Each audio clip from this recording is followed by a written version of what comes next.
하늘에 계신 우리 아버지, 아버지의 이름을 거룩하게 하시며 아버지의 나라가 오게 하시며 아버지의 뜻이 하늘에서와 같이 땅에서도 이루어지게 하소서.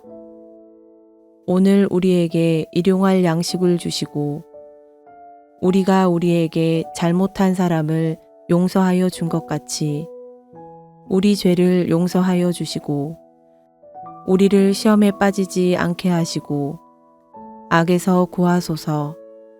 나라와 권능과 영광이 영원히 아버지의 것입니다. 아멘.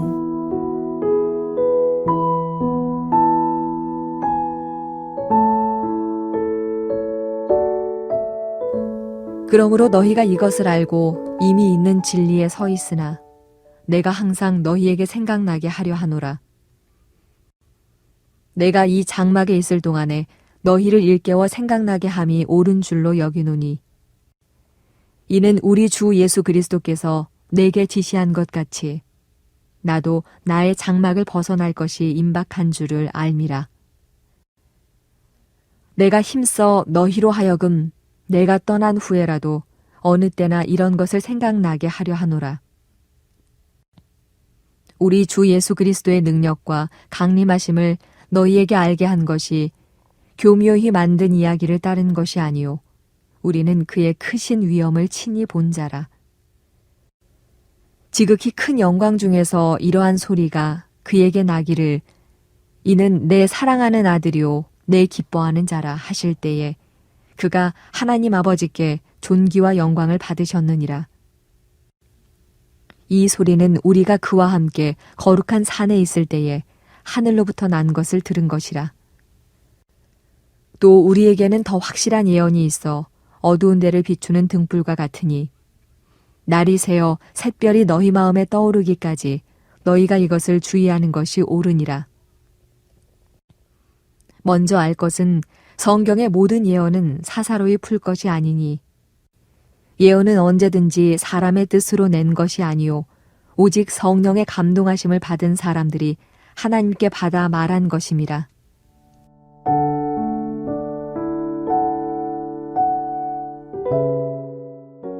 제가 이전 교회에서 사역할 때 담임 목사님으로부터 들었던 한 권사님의 이야기를 들려드리면서 오늘의 설교를 시작할까 합니다.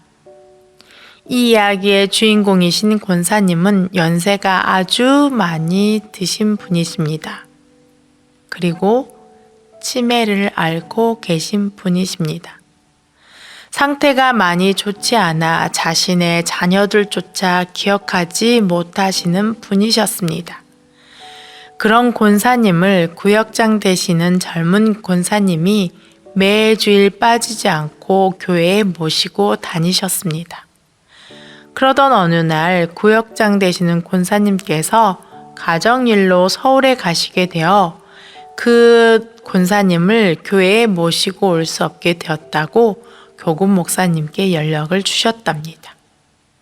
그런데 주일날 그 권사님께서 교회에 오셨더랍니다.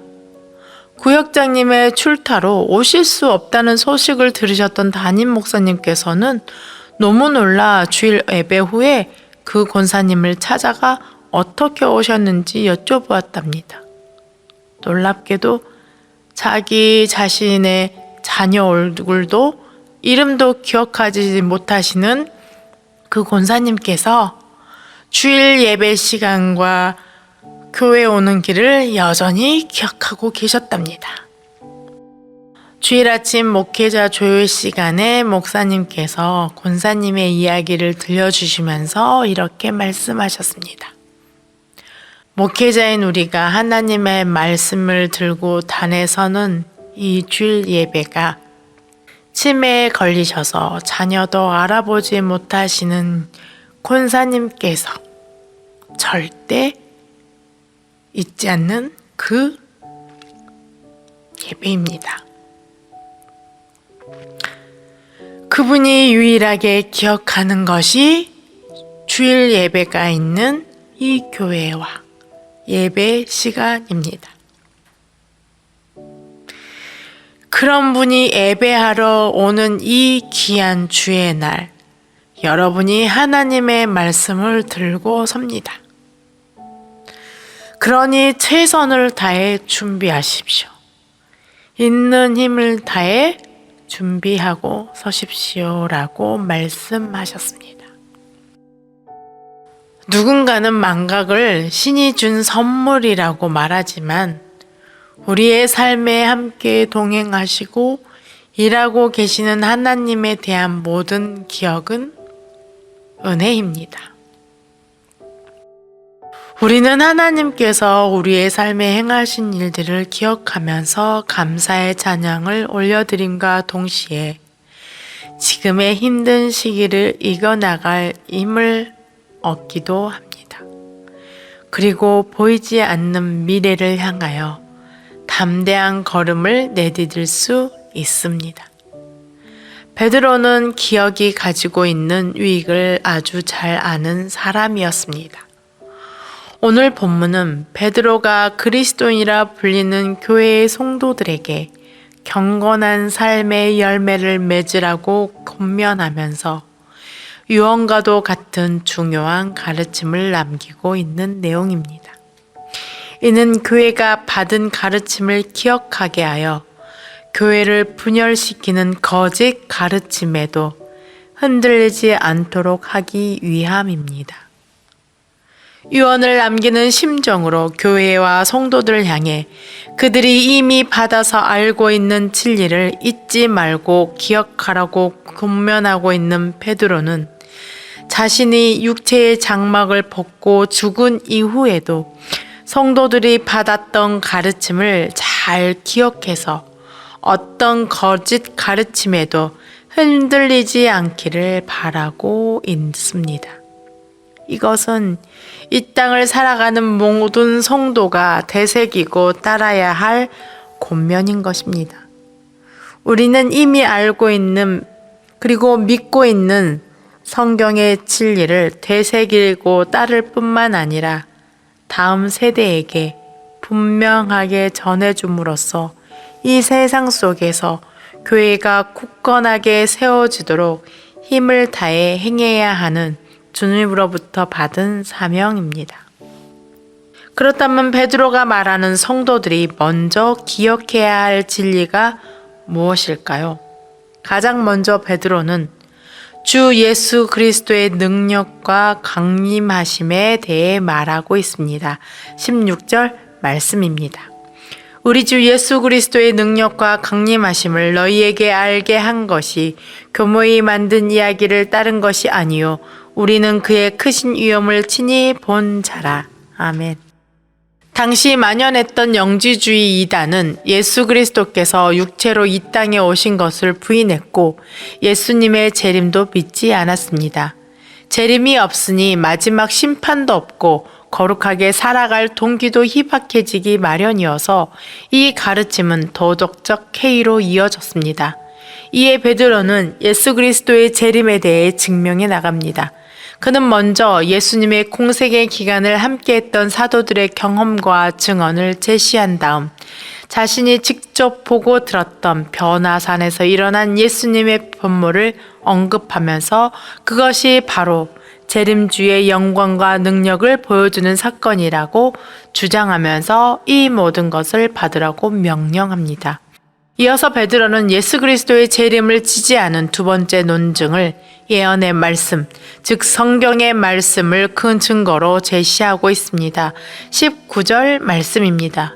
또 우리에게는 더 확실한 예언이 있어 어두운 데를 비추는 등불과 같으니 날이 새어 샛별이 너희 마음에 떠오르기까지 너희가 이것을 주의하는 것이 옳으니라.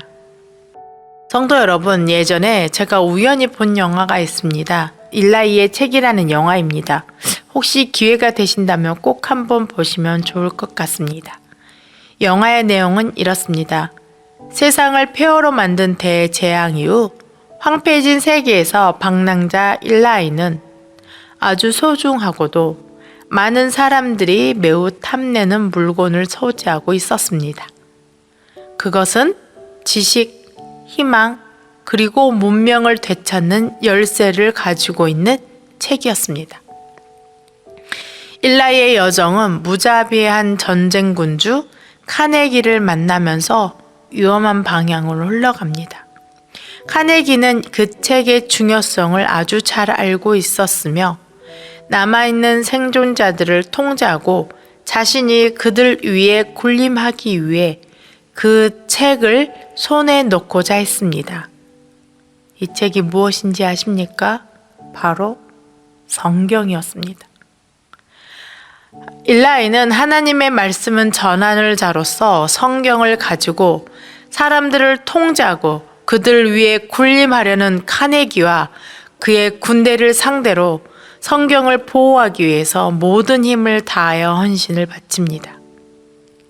그러나 일라이는 어린 여자아이에게 청을 거두는 카네기에게 결국 성경을 내어주고 맙니다. 그리고 카네기는 성경을 잃은 일라이가 더 이상 필요하지 않자 그를 광야에 버려두고 가버립니다. 드디어 그렇게 얻고자 했던 성경을 얻은 카네기는 성경을 펼쳐 읽어보려 했습니다. 그러나 그는 성경을 절대 읽을 수 없었습니다. 왜냐하면 일라이가 가지고 다닌 성경은 바로 점자 성경이었습니다. 알고 보니 일라이는 맹인이었던 것입니다. 일라이는 성경을 잃어버렸으나 계속해서 자신이 가야 할 길을 향해 나아갑니다. 그리고 목적지에 도착한 일라이는 지난 30년 동안 매일 성경을 읽었기에 한 글자도 빠지지 않고 자신의 기억으로 저장해 두었던 성경 말씀을 읊어댑니다. 영화의 마지막 장면은 일라이가 읊어주는 성경의 모든 구절을 그 성경을 보존하여 다음 세대로 전달해 줄 사명을 가진 사람들이 받아 적습니다. 그리고 요한계시록까지 모든 성경 구절을 읊어준 후에서야 일라이는 영원한 안식을 누리기 위해 하나님 곁으로 떠나면서 영화는 끝납니다. 다시 오늘의 말씀으로 돌아갈까 합니다. 베드로는 구약의 율법을 대표하는 모세와 선지자들을 대표하는 엘리야가 예수 그리스도와 함께 등장한 변화산 사건이 그 모든 애언대로 오셨던 예수 그리스도께서 그 애언을 따라 재림하실 것이라고 확증하고 있습니다. 그는 이어서 성경의 모든 애언이 사람에게서 온 것이 아니라 하나님에게서 인간 저자들을 통해서 보내주신 주의 말씀이라는 사실을 명확히 밝히면서 인간의 목적을 위해 인간적 방편을 통혼해 사사롭게 예언의 말씀을 해석하려는 모든 이단적인 접근에 대해서 강하게 경고합니다. 말씀의 기원이 하나님께 있으니 말씀의 해석도 하나님의 방법과 뜻대로 해야 한다는 것입니다. 사적인 욕망에 휩싸여 자신에게 유리한 방편으로 성경을 해석하라는 것을 교회를 혼란에 빠뜨리고 경건한 삶을 갉아먹으려고 하는 악한 시도로 보고 있습니다. 영화 일라이의 책이 말하고자 하는 것이 바로 베드로가 유언처럼 남긴 오늘의 말씀과 같습니다. 성경을 자신의 이익을 위해 사서로이 해석하여 다른 사람들 위해 군림하고자 하는 거짓된 욕망을 채우는 도구로 사용하는 것에 대해 엄하게 경고하고 있습니다. 이단이 바로 그 증거 아니겠습니까? 그들은 하나님의 말씀을 자유로 해석하여 사람들을 꿰어내어 자신에게 충성하도록 만들고는 자신에게 모든 재물을 바치도록 하나님의 말씀을 이용하고 있습니다. 이들을 통해 우리가 알 수 있는 것은 하나님의 말씀을 이용하는 것은 하나님을 도구하고 자신을 그 말씀을 사용하는 주인의 자리에 앉혀놓으려는 욕망이 가득하다는 것을 알 수 있습니다. 이는 태초로부터 하나님과 같이 되려는 인간 깊은 내면에 숨겨져 있는 죄성이 하나님의 말씀을 자신의 뜻대로 이용하는 하나님의 말씀 위에 서려는 죄악을 그대로 보여주고 있다는 것을 우리는 이단들의 말과 행위를 통해 보고 있지 않습니까? 이는 하나님의 말씀을 내 이익을 위해 나의 의견을 관철시키기 위해 하나님의 말씀을 이용하는 것은 만약에 내가 그렇게 이용한다면 나 역시 이단과 다르지 않다는 것을 밝혀드려 내 보여주는 것입니다. 여러분은 하나님의 말씀을 어떻게 대하고 계십니까? 하나님의 말씀을 자의적으로 해석해서 그 말씀을 이용하여 내 이익을 취하려고 한 적은 없습니까? 그 하나님의 말씀을 이용하여 내 의견을 다른 이에게 관철시키려고 한 적은 없으십니까? 우리는 하나님의 말씀에 순종하는 자들이지 하나님의 말씀을 이용하는 자들이 아닙니다. 마지막으로 성경을 끝까지 전달했던 일라이가 했던 대사를 들려드리면서 마칠까 합니다. 그는 자신과 동행했던 한 어린 아이에게 이렇게 말합니다. 성경을 전달해야 된다는 목적으로만 살아오다가 그만 성경에서 배운 대로 살아가는 것을 잃어버린 것 같아. 사랑하는 성도 여러분, 하나님의 말씀 위에 경고히 뿌리 내리십시오. 다른 어떤 이단적 해석에도 흔들리지 않는 주의 거룩한 성도가 되십시오. 그리고 더 나아가 성경에서 가르치는 대로 살아가십시오.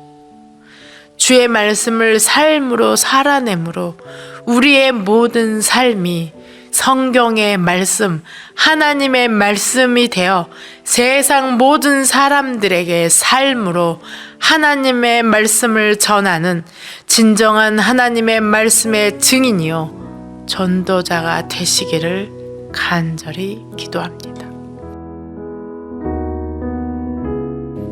함께 기도하겠습니다.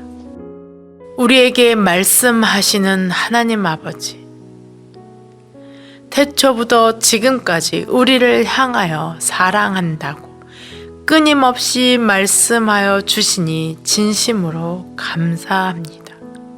주님, 지금도 여전히 우리에게 사랑한다 말씀하시고 우리 인생을 다 아시는 하나님께서 우리가 들어야 할 말씀을 쉬지 않고 하고 계심에 진심으로 감사를 드립니다. 주님, 그 하나님의 말씀을 사랑하는 자들이 되게 하옵소서. 그 하나님의 말씀이 나를 움직이는 모든 것이 되게 하옵소서. 하나님의 말씀이 나를 다스리시며 그 말씀의 다스림 안에서 겸손히 순종하는 우리가 되게 하옵소서. 우리에게 주어진 매일의 시간들을 오직 주의 말씀을 따라 살아가는, 그래서 주의 말씀을 우리의 삶으로 증거하면서 살아내는 진정한 주의 말씀의 증인이 되게 하옵소서. 우리를 향한 끊임없는 사랑을 고백하시는 그 주님의 말씀을 듣고 그 사랑을 전하는 주의 사람들이 되게 하옵소서. 오늘 이 시간에도 우리에게 하나님의 말씀을 전하여 주시는 그 사랑의 마음에 감사드리며 예수님의 이름으로 기도합니다. 아멘. 오늘 주신 말씀에 따른 더 깊은 묵상과 기도를 이어가시기 바랍니다.